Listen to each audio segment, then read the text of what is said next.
வணக்கம். பேச்சுவார்த்தை நிகழ்ச்சி மூலமாக மறுபடியும் உங்களை சந்திக்கிறதுல ரொம்ப மகிழ்ச்சி.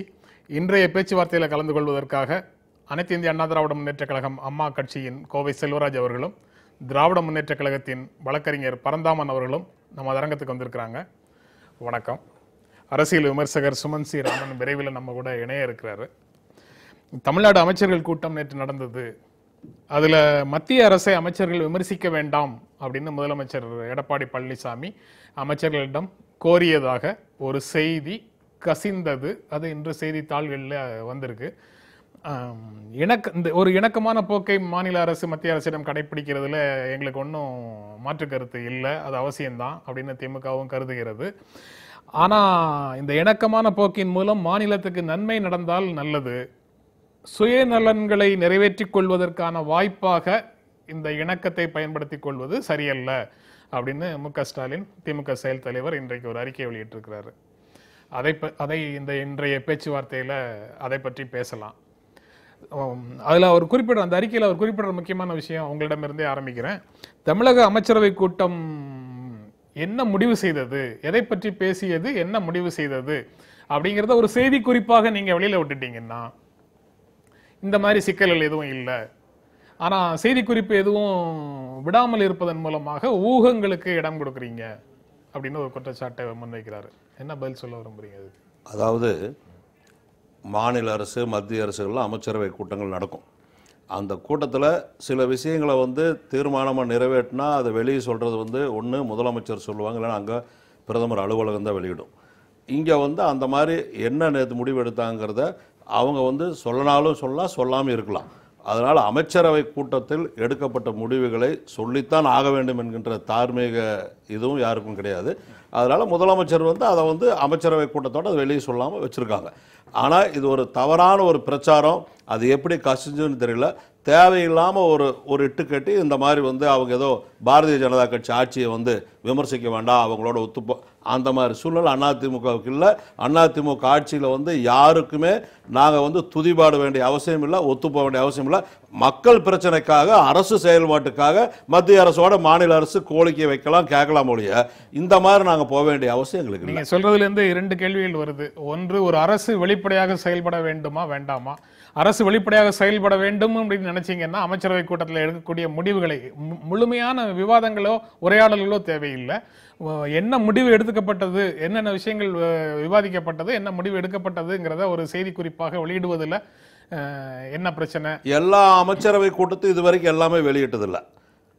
சில தீர்மானங்களை வெளியே சொல்லுவாங்க, சிலது வெளியே சொல்ல மாட்டாங்க. மு.க. ஸ்டாலின் அந்த குற்றச்சாட்டை சொல்றாரு.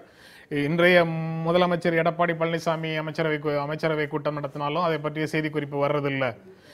முன்னாள் முதலமைச்சர் பன்னீர்செல்வம் அமைச்சரவை கூட்டம் நடத்தும் போதும் இந்த மாதிரி செய்தி குறிப்பு வர்றதில்லை.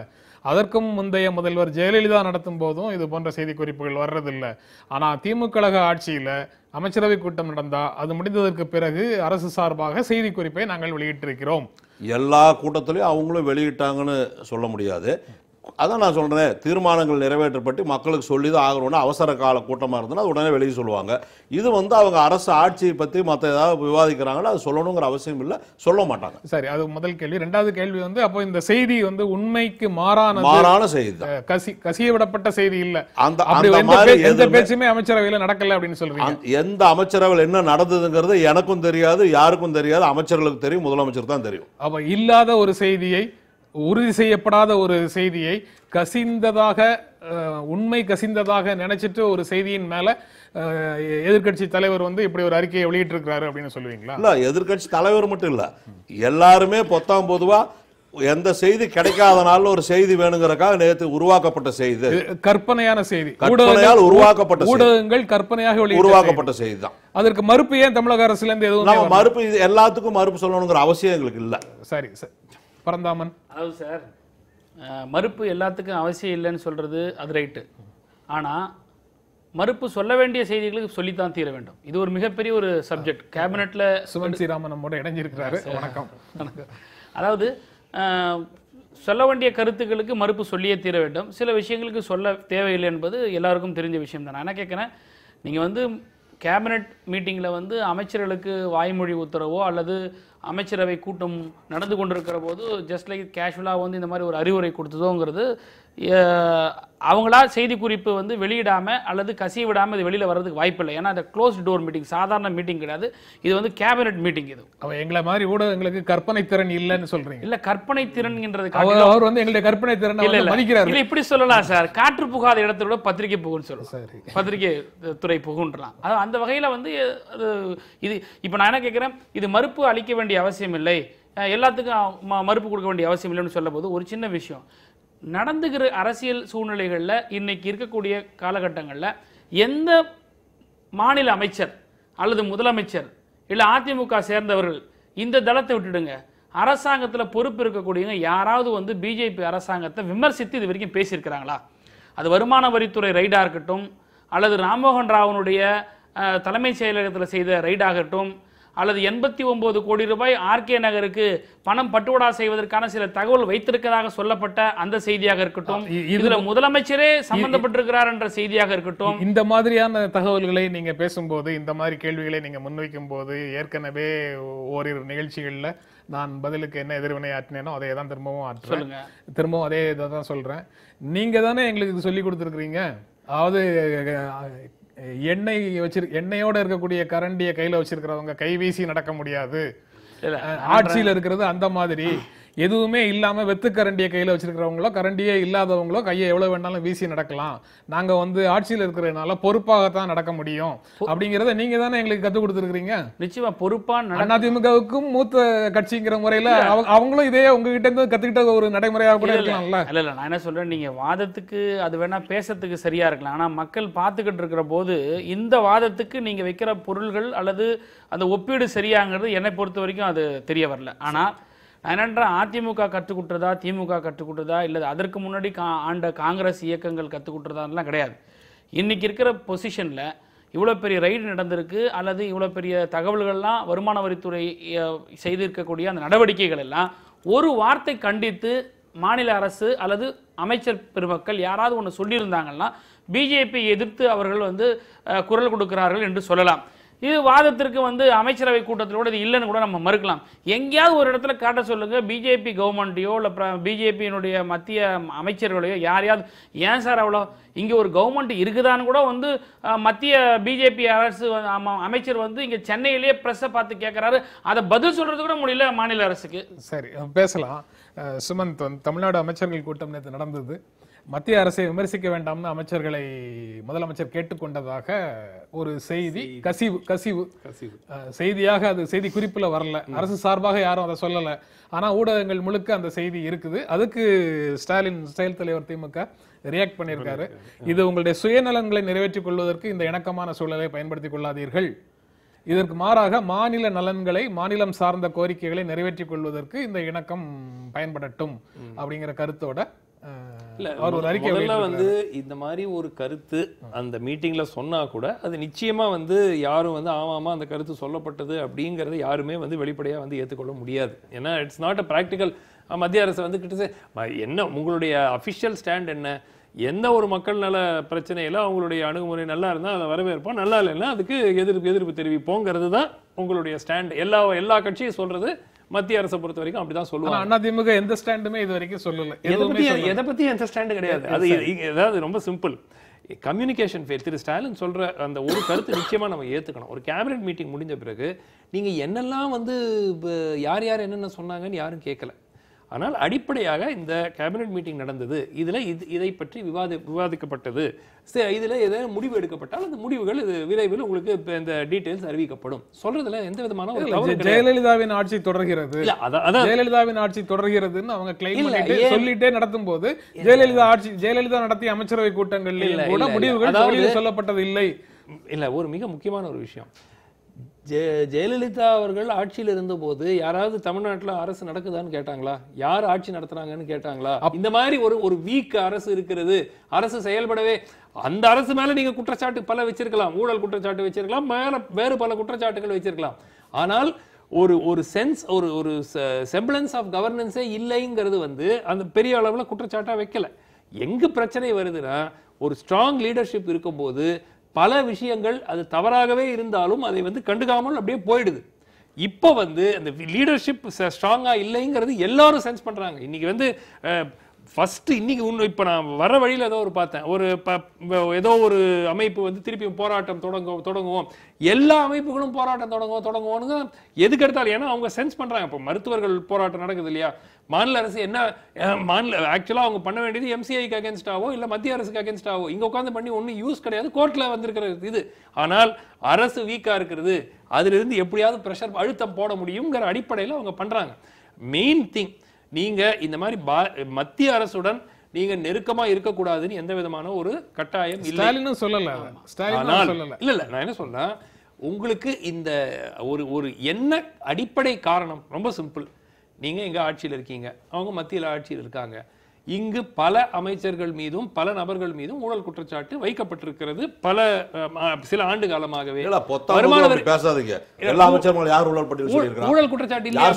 89 கோடி யார் சொல்லி? 89 யார் பார்த்தா? யார் பார்த்தா 89? அந்த டாக்குமெண்ட் மறுத்தாங்களா? சும்மா வந்து இன்கம் டாக்ஸ் காட்டுனாங்களா? இன்கம் டாக்ஸ் வெளிய சொல்லுச்சா? எலெக்ஷன் கமிஷனோட ஒரு நிமிஷம் சொன்னாங்களா? நான் கேக்குறேன். இன்கம் டாக்ஸ் எலெக்ஷன் கமிஷன் சொல்லிருக்கல. எலெக்ஷன் கமிஷன் சொல்லிருக்காங்களே. அதாவது வந்து தேர்தல்ல பணம் கொடுத்தாங்க வாக்காளர்களுக்கு, அதனால தேர்தல் தள்ளி. எலெக்ஷன் கமிஷன் ஆர்டர் பாக்குறீங்களா? அப்போ உங்க ஆர்டர் வச்சுக்கலாம் சார். ஏன் ஆர்டர் கிடையாது சார்? Election கமிஷனோட order. எது 89 கோடி சொன்னாங்களா? கோட் பண்றாங்க. எலெக்ஷன் கோட் பண்ணிருக்காங்க. அந்த கைப்பற்றப்பட்ட அது யார் அந்த லெட்டர் கொடுத்தாங்க? கைப்பற்றப்பட்ட கடிதம் யார் கொடுத்தாங்க? நான் கேக்குற பதில் சொல்லுங்க, யார் கொடுத்தாங்க? வருமான வரித்துறை கொடுக்கவே இல்லையா? வருமான வரித்துறையால அவங்க சொல்லிட்டாங்க. ஒரு மீடியால பார்த்து எலெக்ஷன் கமிஷன் டிசைட் பண்ணாங்க. இது வந்து வாட்ஸ்அப்ல Facebookல வரத வச்சு பேச வேண்டிய அவசியம் இல்லை. வாட்ஸ்அப் Facebook இல்ல, நான் சொல்லிறேன். எலெக்ஷன் தேர்தல் கமிஷனே என்ன சொல்லிட்டாங்க, அவங்க எங்களுக்கு வந்து புகாரா கொடுத்திருக்காங்கன்னு சொன்னாங்க. இன்கம் டாக்ஸ் என்ன சொல்லிட்டாங்கன்னாக்கா, நாங்க கேட்டோம் இன்கம் டாக்ஸ் என்ன சொன்னாங்க, நாங்க சொல்லவும் இல்லை, யாரும் கொடுக்கல. எப்பவுமே இன்கம் டாக்ஸ் உடைய இது வந்து சட்டப்படி எந்த ஒரு தஸ்தாவேஜ் எடுத்தாலும் எந்த டாக்குமெண்ட் எடுத்தாலும் நாங்க வெளியிட மாட்டோம், யாரும் சொல்ல மாட்டோம். இது வந்து தவறான கருத்து, நாங்க சொல்லி ஒரு எலெக்ஷன் கமிஷன் ஆர்டர் மட்டும் படிக்கல நினைக்கிறேன். எலெக்ஷன் கமிஷன் கடவுளா சார் நமக்கு? அப்ப அடுத்து பாருங்க, ஆர்டர்ல இல்ல.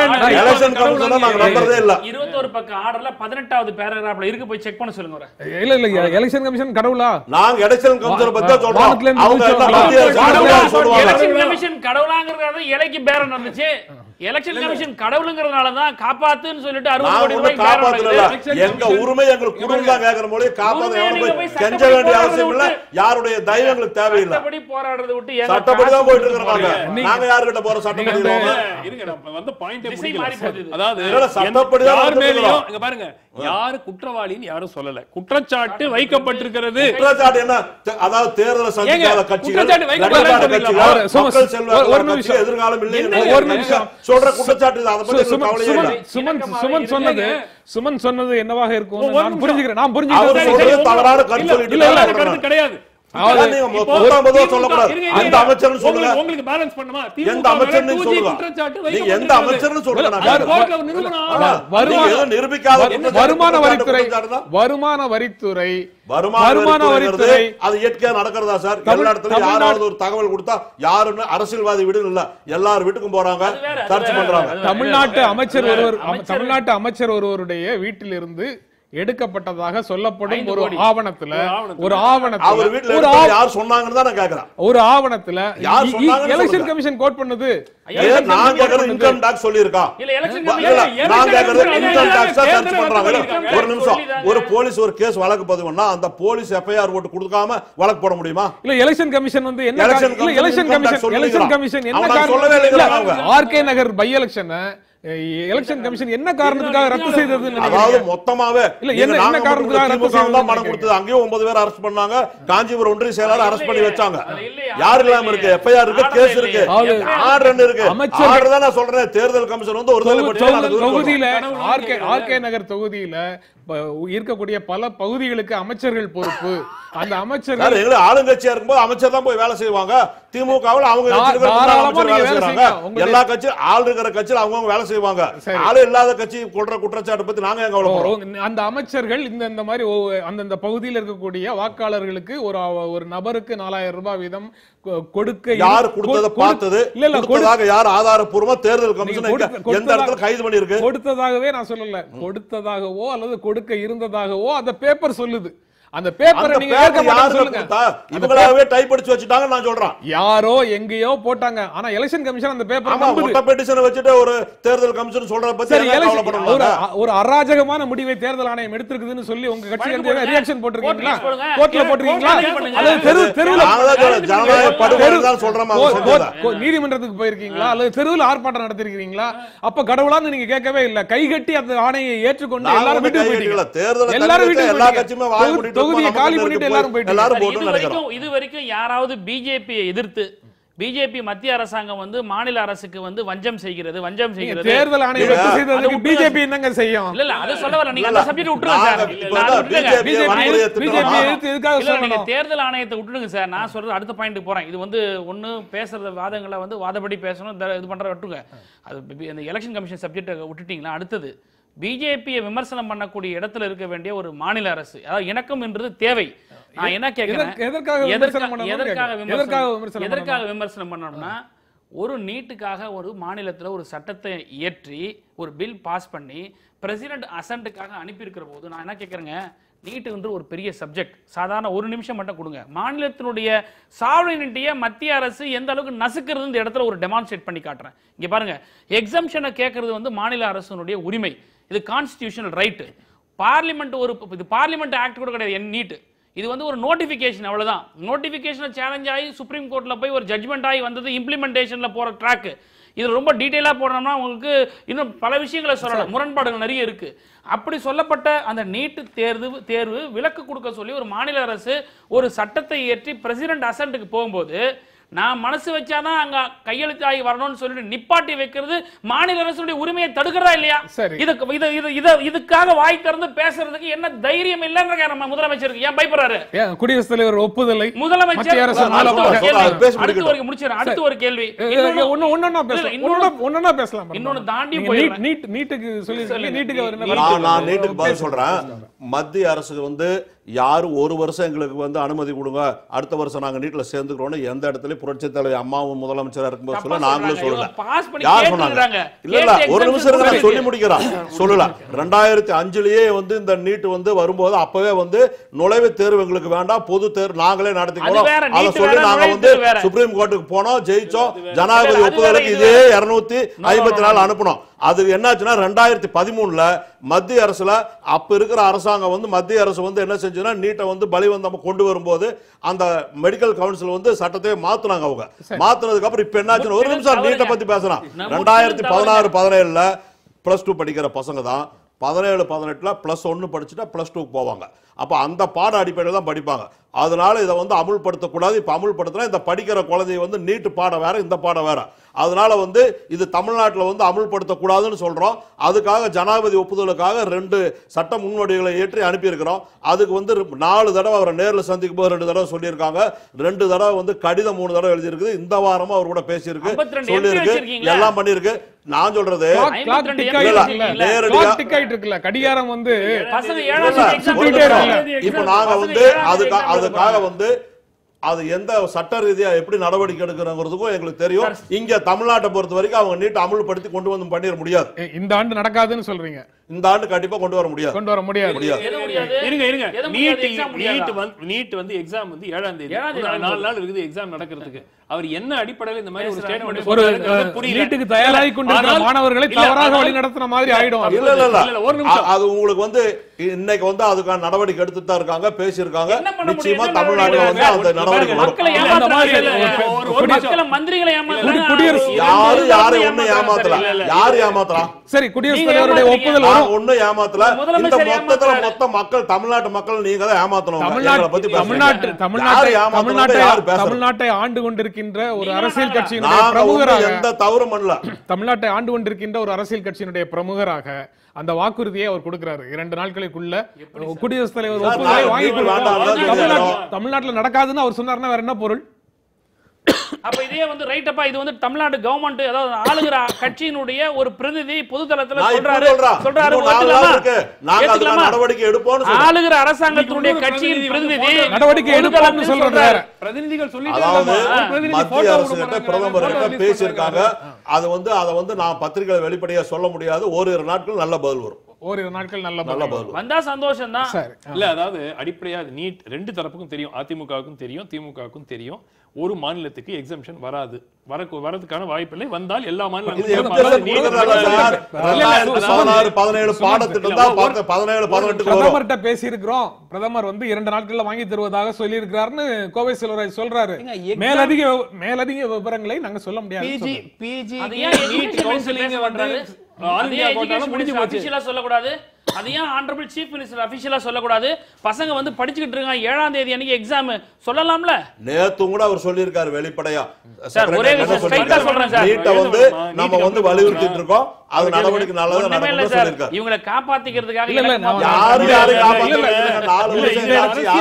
அரசியல் ப்ளே பண்றதே தப்புங்க. ரெண்டு தரப்பும் வந்து பண்றது அரசியல் தான். அதாவது நிகழ்ச்சியை ஒருவேளை என்ன சார் சுமன் சார், ரெண்டு தரப்பு இல்ல ரெண்டு தரப்பு நான் என்ன சொல்றேன், ரொம்ப சிம்பிள். போற போக்குல ரெண்டு தரப்பு ஒரே நிமிஷம் சொல்லல, அதுக்கு முன்னாடி தரப்புக்கு சொல்லுங்க. திமுக தரப்பும் மெச்சூரா என்ன வந்திருக்கு சொல்லிருக்கணும்னா, இந்த சிலபஸ் வந்து ரெண்டு தரப்புலயும் ஒத்து போக இல்லை. இந்தியா நீட் வந்து ரிசர்வேஷன் பாதிக்கல, எந்த விதமான ஒரு கோட்டா சிஸ்டம்ல எந்த விதமான ஒரு பாதிப்பு கொண்டு வரல. பர்மனண்டா ஒரு மாநிலத்துக்கு இப்போ 28 மாநிலத்துல ஏத்துக்கொள்ளும் போது ஒரு மாநிலம் இல்ல நீங்க என்ன கேட்டிருக்கணும், 2 ஆண்டு காலம் 3 ஆண்டு காலத்துக்குள்ள நம்ம எஜுகேஷன் ஸ்டாண்டர்டை இம்ப்ரூவ் பண்ணணும். அதுதான் உங்க முதல் கோரிக்கையா இருக்கணும். நீங்க ரெண்டாவது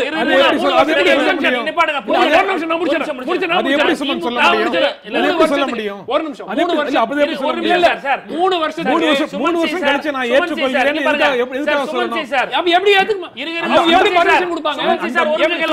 உங்களுக்கு சமூக நீதி மேல உடன்பாடு இல்லாம இருக்கலாம், எனக்கு தயவு செய்து என்ன பேச விடுங்க. நீங்க சொல்லுங்க. நீங்க வந்து ஒரு பொதுதளத்துல அரசியல் விமர்சகரா நீங்க பேசுறது, நீங்க உங்களுடைய கருத்து அது அப்படியே இருக்கலாம். இதனால ரிசர்வேஷன் பாதிக்காது, இதனால ஒன்னும் வேற எதுவும் பாதிக்காது. ஒரு 3-4 வருஷத்துல வந்து இவங்களை தயார் பண்றதுக்கு தமிழ்லயே எழுதலாம். ஏதாவது நீங்க சொல்றீங்க. நான் சொல்றேன் சார், சொல்றேன் சார், நான் கேட்கிறேன், நீங்களே சொல்லுங்க. நீங்களாம் வந்து அரசியல் விமர்சகர், நல்லா பாத்துருங்க. ஒரு விஷயம் கேட்டுங்க, இந்தியா முழுவதும் ஒரே மாதிரியான கல்வி, ஒரே மாதிரியான கலாச்சாரம், ஒரே மாதிரியான மொழி, ஒரே மாதிரியான உணவு, ஒரே மாதிரியான உறைவிடம் இருக்கா? இருக்காங்க. இருங்க ஒரு நிமிஷம் பேச விட்டுருங்க. டிகிரி உங்களுக்கு இந்தியா முழுவதும் செல்லுது இல்ல? கன்னியா மெடிக்கல் நடத்திக்கிறேன் நீங்க நடத்திக்கீங்க. கரெக்ட் கிடையாது இல்ல? ரைட். லீகலா என்னன்னா சார், இது நல்ல பாயிண்ட் சார். அதாவது சார், ஒரு மாநிலத்துல வந்து இது கன்கரண்ட் லிஸ்ட் எஜுகேஷன் எங்க சென்ட்ரல் கவர்மெண்டோட ரோல் வருதுன்னா, நீங்க வந்து ஸ்டேட்ல இருக்கக்கூடிய சிலபஸ் அல்லது ஸ்டேட் கவர்மெண்ட் வந்து அவங்கள வந்து பள்ளிக்கல்வி முடிச்சிட்டு பிறகு காலேஜுக்கு போகும்போது தான் யூஜிசியினுடைய கண்ட்ரோல்ல வருது.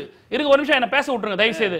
நான் தப்புனா அப்புறம் நீங்க திருத்துங்க. கொஞ்சம் இருங்க. சொல்றது சுப்ரீம் கோர்ட்டுக்கு இருங்க. சொல்ற நீட் கொண்டு வந்திருக்காங்க. நான் சொல்றது நான் சுப்ரீம் கோர்ட்ல சார், நீங்க ஒரு வார்த்தையை வச்சிட்டீங்களா, அதுக்கு நான் சொல்லணும்ல மக்களுக்கு. சொல்லுங்க முதல்ல.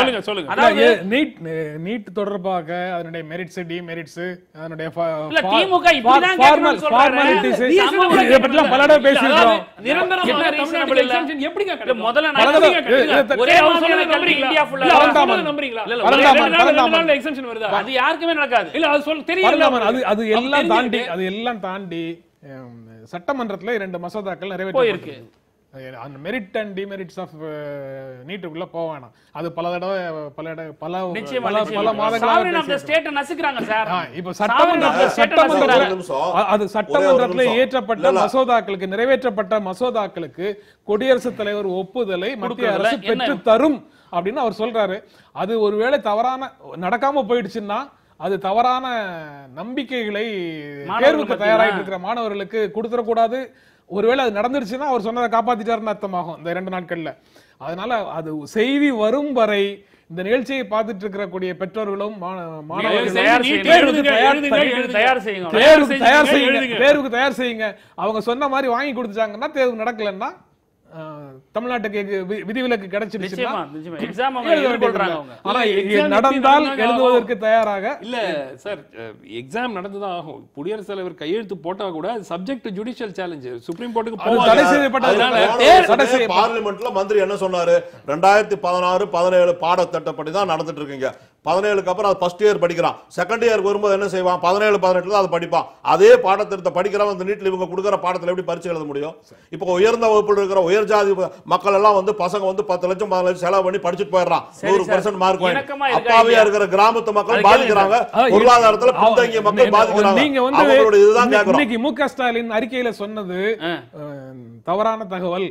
இணக்கத்தை பயன்படுத்தி மத்திய அரசிடம் நாங்கள் வாக்குறுதி வாங்கி இருக்கிறோம், நீட் வந்து நடக்காது அப்படின்னு அவர் சொல்றாரு. எங்க தலைவரே வரவேற்பாரு. யாருடைய வாழ்த்துக்காக இல்ல, மக்களுக்காக பணியாற்றுறதா இருக்கிறோம். இன்னைக்கு ஸ்டாலின் முதல்ல கேட்ட கேள்வி அதுதான். நீட் தேர்வு கட்டாயம் மத்திய அரசு சொல்லிட்டு இருக்குது. இணக்கமாக தலைவரே வாழ்த்துவாரு மத்திய அரசிடம் இருந்து. நாங்க யாருடைய வாழ்த்து எங்களுக்கு வேண்டியது இல்ல, மக்கள் வாழ்த்துவாங்க, மக்களுக்காக நாங்க ஆட்சி நடத்துறோம். நல்லது செஞ்சா வரவேற்கிறது. எந்த இதுக்கு வாழ்த்து இருக்கிறீங்க? 2.5 லட்சம் பேருக்கு வேலை வாய்ப்பு நீட் கொண்டு வந்து இது வந்து அந்த நீராவத்தை கொண்டு வந்திருக்காங்க, என்ன வாழ்த்திட்டாங்க? நீங்க கேக்குறது வந்து நீட்லயாவது ஒரு விவாதத்துக்கு உட்பட்டது. காவேரி மேலாண்மை வாரியம் ஏதாவது ஒரு ஏதாவது ஒரு யாராவது தமிழ்நாட்டுல அதை எதிர்க்க முடியுமா? யாராவது இந்தியால வந்து ஒரு நியூட்ரல் பர்சன் யாராவது எதிர்க்க முடியுமா? அதுக்கு கேட்கலையே யாரும்.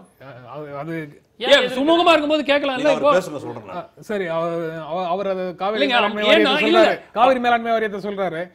ரெண்டாவது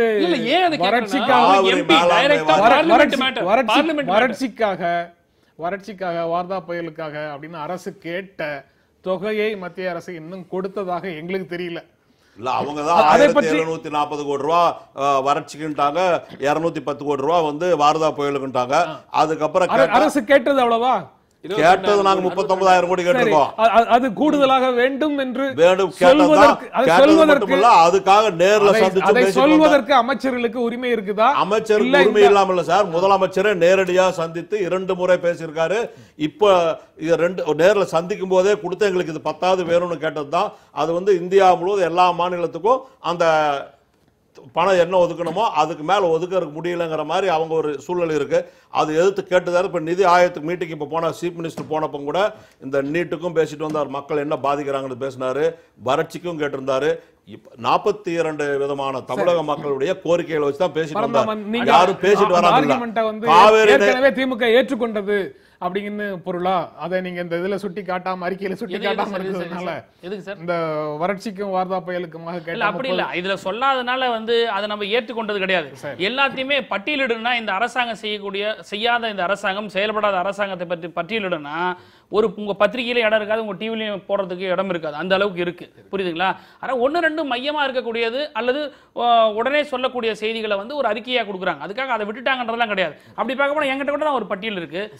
அதனால அடுத்த ஆட்சியில வந்து அம்மா செஞ்சது நாங்க செஞ்சது பட்டியல் போட்டா, இவங்க செஞ்ச ஊழல் பட்டியல் போட்டா 3 நாள் ஆனாலும் டிவியில் நீங்க வாட்சிட்டே இருக்கணும். அவ்வளவு ஊழல் பட்டியல் பேசலாம். ஒரு இடைவேளைக்கு அப்புறம் பேசலாம். எவ்வளவு முடியுமோ நிகழ்ச்சியினுடைய நேரத்துக்குள்ள எவ்வளவு முடியுமோ அவ்வளவு பேசலாம். ஒரு இடைவேளைக்கு அப்புறம் பேசலாம்.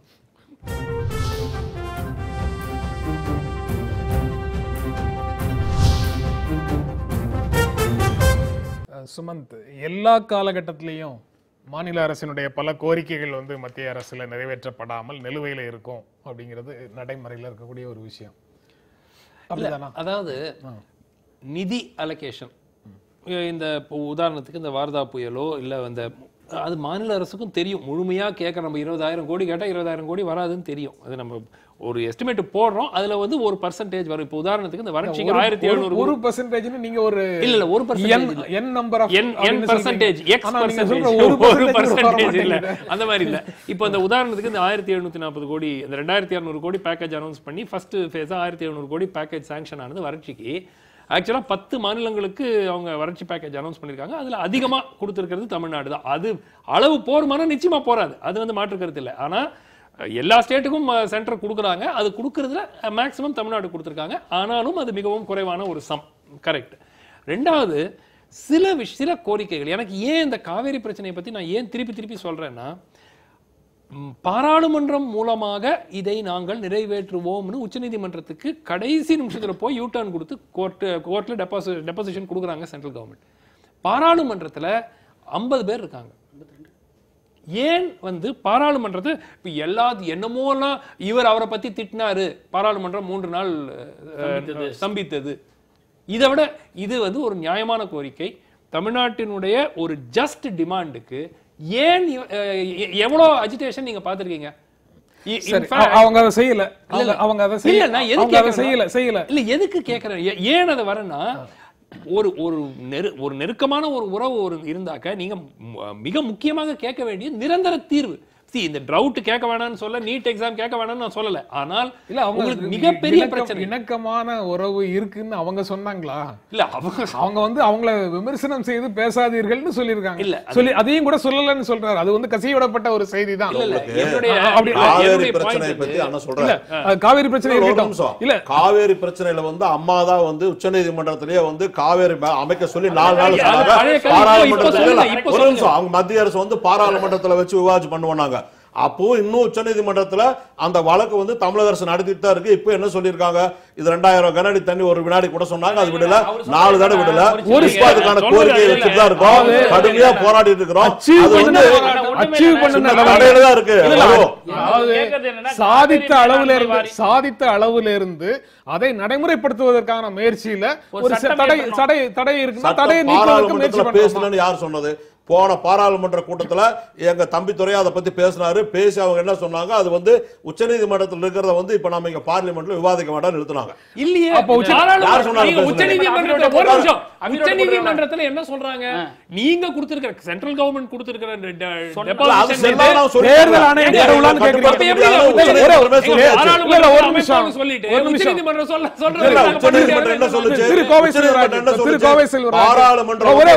பாராளுமன்றம் வந்து இதுல எங்களை வந்து உச்சநீதிமன்றத்தோட நீதிபதி என்ன சொன்னாங்க, நாங்க நடத்துற தேர்தல் ஆணையம் ஒரு விஷயத்தை சொன்னா தேர்தல் ஆணையம் கடவுளான்னு கேக்குறீங்க. மத்திய அரசு வந்து நீதிமன்றத்துல நிலுவையில இருக்கு, நாங்க நிறைவேற்ற முடியாதுன்னு சொல்லிட்டு அதை அப்படியே நிறைவேற்ற முடியாது. அப்படியே இருக்குன்னு சொல்லும்போது நம்மளும் உச்சநீதிமன்றத்துல வழக்கு நடத்திட்டு இருக்கிறோம். நடத்திட்டு இருக்கும்போது தீர்ப்பு வர்றதுக்கு முன்னாடி தீர்ப்பு அவங்க வந்து இடைக்காலமா என்ன சொன்னாங்க, உத்தரவா போட்டாங்க. உத்தரவு வந்து தீர்ப்பா வர்றதுக்கு பெண்டிங் இருக்கு, அதனால நாங்க வெயிட் பண்ணிட்டு இருக்கிறோம். நீதிமன்றத்துல நாங்க நாடாளுமன்றத்துல நிறைவேற்றோம்னு சொல்லுவாங்க. நாடாளுமன்றத்துல நீதிமன்றத்துல பிரச்சனை நிலுவையில இருக்கு, அதனால அது முடிஞ்சதுக்கு அப்புறம் அவர்களுடைய கவனத்தை நடத்திட்டு இருக்கு. அவர்களுடைய கவனத்தை சொல்லிருக்காங்க, தினசரி இந்த வழக்கு நடத்தணும்னு சொல்லி அவர்களுடைய கவனத்தை உடனடியாக மேலாண்மை வாரியத்தை நிறைவேற்றுங்கள்னு கொண்டு வர வேண்டிய கடமை பொறுப்பு தமிழ்நாட்டில இருந்து போயிருக்கக்கூடிய நாடாளுமன்ற உறுப்பினர்களுக்கு இருக்காங்க. அதுக்காக தினசரி அதை பேச முடியாது, பேசிட்டு தான் இருக்காங்க. அவங்க அதை பேசிட்டு தான் இருக்காங்க. நீதிமன்றத்துல நல்ல தீர்ப்பு தமிழ்நாட்டுக்கு நமக்கு வரும். தமிழ்நாட்டில இருந்து மக்களுடைய வரிப்பணத்தால இல்லாம சொந்த செலவுல டெல்லி போய் இது போன்ற பல பிரச்சனைகளை மத்திய அரசினுடைய கவனத்துக்கு கொண்டு வருவதற்காக விவசாயிகள் போராடிட்டு இருந்தாங்க. ஆனா தமிழ்நாட்டு மக்களுடைய அல்லது இந்திய மக்களுடைய வரிப்பணத்துல போகக்கூடிய நாடாளுமன்ற உறுப்பினர்கள் இதற்காகவே ஈர்க்கப்பட்ட ஒரு சட்டம் இயற்றுகின்ற ஒரு அமைப்புக்குள்ள போய் இதுல மத்திய அரசினுடைய கவனத்தை ஈர்க்கவில்லை அல்லது இது போதுமானதுன்னு நீங்களே ஒரு இடத்துல முடிவு பண்ணிட்டீங்கன்னா, இல்ல நான் உங்க கோரிக்கை நிறைவேறும் வரை நண்பர் பரந்தாமன் கவனத்துக்கு கொண்டு வர கோரிக்கை நிறைவேறும் வரை 2006 இருந்து 2011 வரைக்கும் திமுகவுடைய இங்க ஆட்சி மைனாரிட்டி அரசாங்கம் நடத்திட்டு இருந்தது காங்கிரஸ் தயவுல. அது சோனியா காந்தியுடைய பினாமி அரசாங்கம், காங்கிரஸ் பினாமி அரசாங்கம். அந்த அரசாங்கத்துல வந்து என்ன செஞ்சாங்க, 2007 வந்து நடுவர்மன்ற தீர்ப்பு கொடுக்குது. அன்னைக்கு டெல்லியிலயும் மந்திரியா இருக்கிறாங்க, இங்க அமைச்சரவை இருந்தாங்க. நடுவர்மன்ற தீர்ப்பு அமுல்படுத்துறதுக்கு அன்னைக்கு வாய மூடி இருந்தாங்க. ஒவ்வொரு வியாழக்கிழமையும் பிரதமர் வீட்டுல கூட்டம் நடக்கும். என்னைக்காவது பேசியிருக்காங்களா? ஏன் அன்னைக்கு கொண்டு வரலாம்? அன்னைக்கு கொண்டு வந்து பிரச்சனையே தீர்ந்திருக்குமே. அது வாயே திறக்காத திமுக இத பத்தி பேச என்ன தகுதி இருக்குன்னு நான் கேக்குறேன். இல்ல இல்ல அவங்க பேசுறது இல்ல. திமுக காவிரி பத்தி பேசுறதுக்கு எந்த தகுதியும் இல்ல. அவங்க பேசுறது இல்ல. மக்கள் என்ன காவேரி டெல்டா பகுதி மக்கள் பாதிச்சது காரணமே திமுக. அவங்க செஞ்சாங்க 1970ல இதே மாதிரி தான் பண்ணாங்க. அந்த செல்வராஜ் அவங்க ரெனிவல் பண்ண வேண்டிய இத பண்ணாங்க. அன்னைக்கு முதலமைச்சர் இருந்தவர் திரு செல்வராஜ் என்ன செஞ்சாரு? திரு செல்வராஜ் ஒரு நிமிஷம், நீங்க என்னோட வயசுல பெரியவர், அரசியல் அனுபவம் உள்ளவர், எங்களோட அரசியல் தெரிஞ்சிருக்கும் வயசு ரீதியில. இந்த விபி சிங் பீரியட்ல இருக்கும்போது காவிரி வாட்டர் ட்ரிபியூனல் இத பத்தி பேசுறது யாரு? அன்னைக்கு என்ன செஞ்சாங்க? நான் ஒரே ஒரு கேபினெட்ல அமைச்சரா இருந்தாங்க. ஒரு விஷயம் கேளுங்க. ஒரே நிமிஷம், கேபினெட்ல அமைச்சரா இருந்தாங்க. வாதாடி ஒண்ணு வேண்டாம். ஒரே நிமிஷம், ட்ரிபியூனல் யாரே கொண்டாங்க?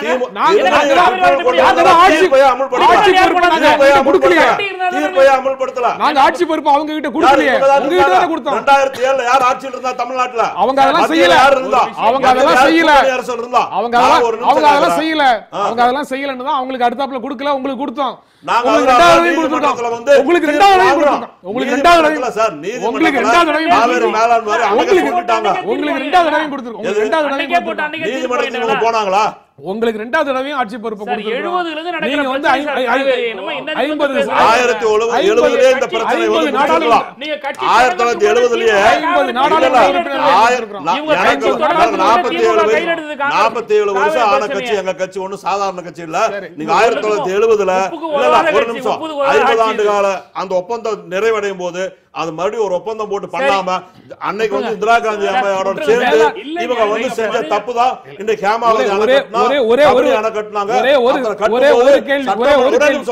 ஒரு கேள்வி. காவிரி மேலாண்மை வாரியத்துக்கு அமைக்கப்பட வேண்டும் மத்திய அரசு அமைக்கிறதுக்காக நீதிமன்ற உத்தரவு நாங்க தமிழக அரசு பெறும். நீதிமன்ற உத்தரவு தான் வாங்கியாச்சு.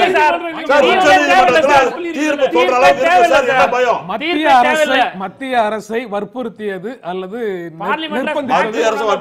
போதும்னு சொல்றீங்களா? இப்ப நிதி அமைச்சர் இதுவரைக்கும் பண்ணது போதும் மாநாட்டிலும் கூட நம்முடைய முதலமைச்சர் பேசும்போது அழுத்தம் கொடுத்தா பேசிட்டு வந்திருக்காங்க. இதுவரைக்கும் நாடாளுமன்றத்தில் அதிமுக உறுப்பினர்கள் செய்தது போதும் அப்படின்னு சொல்றீங்களா? செய்யணும் பண்ணிட்டு தான் இருக்கிறாங்க. பேசாம ஒண்ணு இல்ல.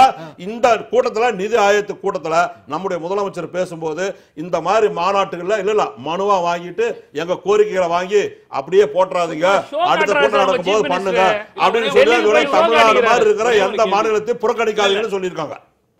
அந்த நீதிமன்றத்தில் ப்ரொசீடிங் நடக்கும்போது அவங்க என்ன சொல்றாங்க, மேலாண்மை வாரியம் அமைக்க வேண்டும் இல்ல உத்தரவு போட்டு மத்திய அரசு என்ன சொல்றாங்க, உங்க ரெப்ரசன்டேட்டிவ் யாருன்னு தமிழ்நாடு கேட்கறாங்க, கர்நாடகா கேட்கறாங்க, கேரளா கேட்கறாங்க, புதுச்சேரி கேட்கறாங்க. கேட்டாங்களா இல்லையா? யாரு கேட்டாங்க? அதாவது கிட்டத்தட்ட இது முடிந்து போன ஒரு விஷயம். மேலாண்மை வாரியம் அமைக்கப்பட வேண்டும் என்று உச்சநீதிமன்றமும் ஏற்றுக்கொள்ளுது, மத்திய அரசும் ஏற்றுக்கொள்ளுது. முடிஞ்சு போன ஒரு விஷயத்துல மத்திய அரசு யூ டர்ன் அடிக்கும் போது அதற்கு என்ன அழுத்தம் கொடுக்கப்பட்டது அது சொல்லுங்க சார். அழுத்தம் கொடுத்தால பார்லிமெண்ட்ல இப்ப சொல்லிருக்காங்க அடுத்த மாசத்துல வந்து தினசரி நீதிமன்றம் நடக்கும். இது நீதிமன்றத்துக்கு இன்னைக்கு சொல்லிருக்காங்க. நீங்க வந்து குற்றச்சாட்டு சொல்றதுக்குனே பேசும்போது உண்மை வராது. உங்களுக்காக தான் சார் பேசுறேன், எனக்காக இல்ல, தமிழ்நாட்டு மக்களுக்காக நம்ம பேசுறோம். ஒரு நிமிஷம். அந்த யூ டர்ன் எடுத்த இடத்துல சார் சொன்னது நான் தொடர்ந்து சொல்றேன். அந்த அஃபிடவிட்ல என்ன சொல்றாங்க, பார்லிமெண்ட்ல எனாக்ட்மெண்ட் கொண்டு வரணும் அப்படின்னு சொல்ற ஒரு சப்ஜெக்ட் அஃபிடவிட்ல போடும்போது எது தடுத்தது? சுப்ரீம் கோர்ட்ல ஒரு கேஸ் நடந்தா கூட சார் பார்லிமெண்ட்ல எனாக்ட்மெண்ட் கொண்டு வந்துட்டா அந்த கேஸ் முடிஞ்சு போச்சு, தேவையில்லை, அவ்வளவுதான், ஓவர்ரூல் பண்ணி போயிட்டே இருக்கோம். சார் ஒரு நிமிஷம், பார்லிமெண்ட்ல இன்னைக்கு இந்த காவேரி மேலாண்மை வாரியம் அமைக்கலாம்னு சொல்றதுக்கு உச்சநீதிமன்றம் தடையே கிடையாது. சாரி, அது கிடையாது. பாராளுமன்றத்துல அவங்க கொண்டு வராட்டி உச்சநீதிமன்றம் மூலமா நம்ம அதை வாங்குவோம். ஏன் கொண்டு வர கூடாது? 50 பேர் கொண்டு வர, நாங்க என்ன 50 பேர் கொண்டு வர முடியுமா? அரசாங்கம் தெரியாம அதுக்கு இஷ்யூ பண்ணலாம் இருக்காங்க. அதே மாதிரி காவிரியில வந்து கர்நாடகா எம்பிகளும் போராடுறாங்க. ரெண்டு பேரும் சண்டை போட்டு கிடக்குறோம். அப்படியே நிறுத்துறாங்க. இன்னைக்கு பாரதிய ஜனதா கட்சி ஒரே நிமிஷம், பாரதிய ஜனதா கட்சி கர்நாடகாவுல தேர்தல் வரப்போகுது. இல்ல ஒரே நிமிஷம், தேர்தல் வரப்போகுதாங்க. தமிழ்நாட்டு விஷயம் தமிழ்நாட்டுல நீங்க இன்றைய தேதியில பிஜேபி வஞ்சிக்கிறதுன்னு தான் சொல்றான். நீங்க தமிழ்நாட்டுல அமைச்சரவையில இப்போ சொல்றேன், கர்நாடகாவில தேர்தல் வர்றதுனால ஆட்சிக்கு வரணும் ஒரு அதிகாரத்துக்காக பாரதிய ஜனதா கட்சி செய்கிற தவறுகள். எனக்கு ஒரே ஒரு சந்தேகம். தமிழ்நாடு சட்டமன்ற கர்நாடகா சட்டமன்ற தேர்தல் முடிந்ததற்கு பிறகு இந்திய நாடாளுமன்றத்துல காவிரி மேலாண்மை வாரியம் அமைக்கப்படும் அப்படின்னு ஒரு சட்டத்தை நிறைவேற்றுவாங்களா? காவிரி மேலாண்மை வாரியம் அதிமுக அரசு உச்சநீதிமன்றம் மூலமா தீர்ப்பு பெறும். முடியாது, கண்டிப்பா பெறும். பெற்றதுக்கு அப்புறம் நீங்க பாருங்க, இப்படிதான் சொன்னாங்க. முல்லை பெரியார் அணை உயர்த்தி கட்டுறதுக்கு அம்மா உத்தரவு வாங்கினாங்க.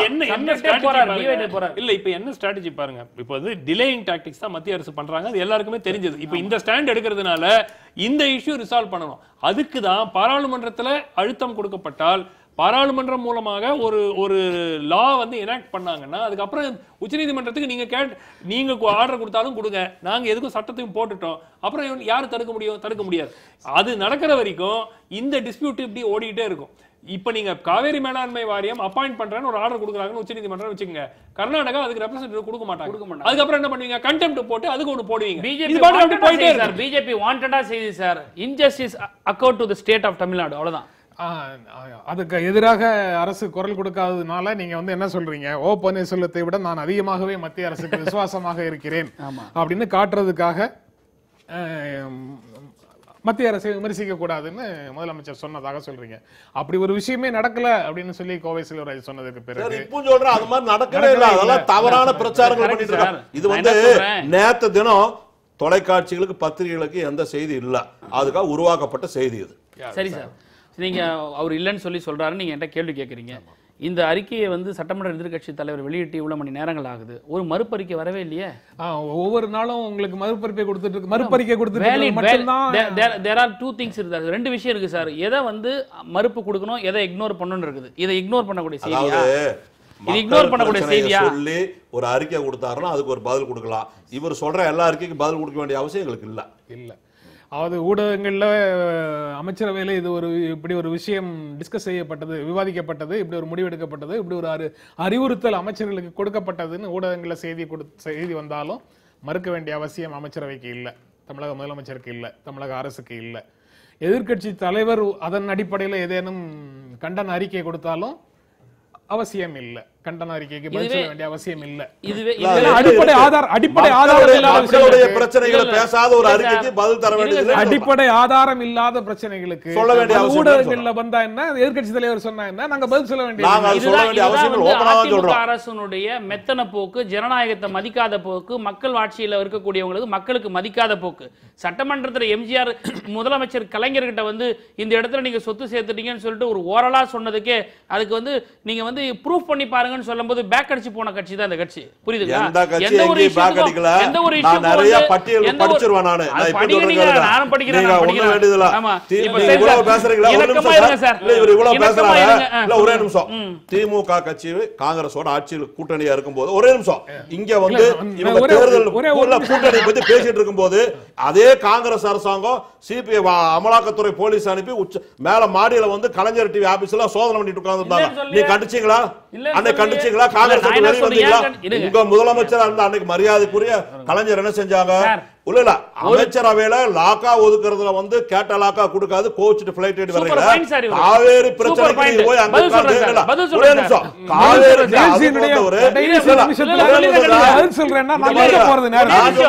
அதுக்கு வந்தவரு காவேரி மக்கள் பிரச்சனைக்கு மத்திய அரசை கண்டிக்காம என்ன ஆட்சியில் இருந்தீங்களா, என்ன கண்டிச்சீங்க? நான் என்ன கேக்குறேன், அதுக்கு கோவப்பட்டு வந்து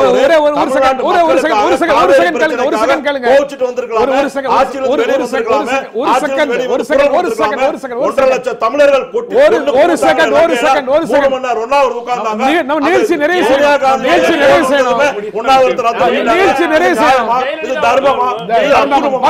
எப்படி நடக்குது? தமிழ்நாட்டு மக்கள் எல்லாம் வேடிக்கை பார்த்துட்டு தான் இருக்காங்க. இறுதி கருத்தாக அதை எடுத்துக்கிறேன். நான் என்னுடைய இறுதி கருத்தை சொல்லுமா? ஜெயலலிதாவுடைய உண்ணாவிரதம் விசி சுக்லா வந்து முடிச்சு வச்ச அந்த நாடகத்தை 4 நாள் இருந்தா உண்ணாவிரதம் காவிரியில தண்ணி உட வச்சு நாடகம் நல்லா தெரியும். சுமந்த், இந்த குற்றச்சாட்டுக்கு மத்திய அரசை எதிர்த்து பேசாமல் இருப்பதற்கு ரெய்டுகளை பற்றிய பயம்தான் காரணம். இல்ல அது வந்து வெளிப்படையா சொன்னாலும் சொல்லலனாலும் நிச்சயமா வந்து அது ஒரு எந்த ஒரு ஆளும் கட்சிக்கும் மத்திய அரசு முறைக்கிறதுக்கு எப்பவுமே ஏஜென்சிஸ் ஒரு காரணம். என்ஃபோர்ஸ்மென்ட் டைரக்டரேட் இருக்கு, இன்கம் டாக்ஸ் இருக்கு, சிபிஐ இருக்கு. எப்பவுமே அந்த அமைப்புகள் வந்து மத்திய அரசுடைய எந்த இது வந்து அதிமுகவுடைய அன்லெஸ் உங்களுக்கு ஒரு ரொம்ப ஸ்ட்ராங் லீடர் இருந்தாலே தவிர உங்களால மத்திய அரசை எதிர்த்து எந்த ஒரு அரசாலையும் இருக்க முடியாது. இப்ப ஸ்ட்ராங் லீடர்ஷிப் இல்லை. பிளஸ் இந்த எப்பவுமே எந்த இப்போ நீங்க ஏஜென்சிஸ் நம்ம சொல்றோம் எல்லாமே வந்து ஒரு கில்ட் இருந்தாதான் வந்து நடக்குதுங்கிறது இல்ல. ஒரு சஸ்பெஷன்ல வந்து ஒரு ரெய்டு பண்றாங்க, நாளைக்கு திருப்பி ஒரு 2 ரெய்டு நடந்துச்சுன்னா நிச்சயமாக இந்த அரசனுடைய ஒரு கான்ஃபிடன்ஸ் நிச்சயமா போகும். ஸோ அதனால நமக்கு ஏன் வம்புன்னு பாக்குறதுல இது இந்த அரசு நான் சொல்ல எந்த அரசா இருந்தாலும் அந்த அணுகுமுறை தான். எந்த அரசு ஒரே ஒரு கேள்வி, ரொம்ப இறுதியான கேள்வி. இப்படி ஒரு அணுகுமுறைக்கு போயிட்டா அவங்க சொல்லலன்னு சொல்றாங்க, ஆனா இப்படி ஒரு அணுகுமுறைக்கு இணக்கமான அணுகுமுறைக்கு போயிட்டா ரைட் வராதுன்னு உறுதியா நம்ப முடியுமா? உறுதியா அதுக்கும் கேரண்டி கிடையாது. அது வந்து பொலிட்டிக்கல் ஈக்குவேஷனை பொறுத்து இருக்கு.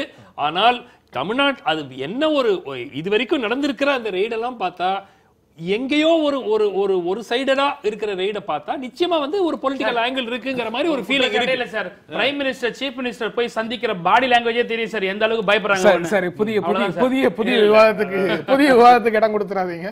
இந்த அமர்வுல கலந்து கொண்டு, இந்த பேச்சுவார்த்தையில கலந்து கொண்டு உங்களுடைய கருத்துக்களை பகிர்ந்து கொண்டதற்கு எங்கள் நெஞ்சார்ந்த நன்றி. மீண்டும் சந்திப்போம். நன்றி, வணக்கம்.